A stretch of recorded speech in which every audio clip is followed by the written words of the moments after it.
భద్రాద్రి కొత్తగూడెం జిల్లా బూర్గంపాడు మండలం సారపాక గ్రామంలో బీపీఎల్ ఫ్యాక్టరీలో కొంతమంది కార్మికులు శ్రామిక శక్తి అవార్డులు వచ్చాయి. ఈ అవార్డులను కార్మిక శాఖ మంత్రి మల్లారెడ్డి అందించారు. ఈ అవార్డుల్లో ఐటీసీ పేపర్ బోర్డు బీఆర్టీఐ యూనియన్ లీడర్ సోనికొమ్మ శంకర్ రెడ్డికి అవార్డు అందుకున్నారు.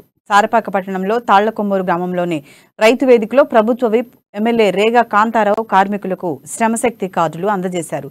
ఈ అవార్డులు అందుకున్న వారికి మంత్రి మల్లారెడ్డి, రేగా కాంతారావు శుభాకాంక్షలు తెలిపారు.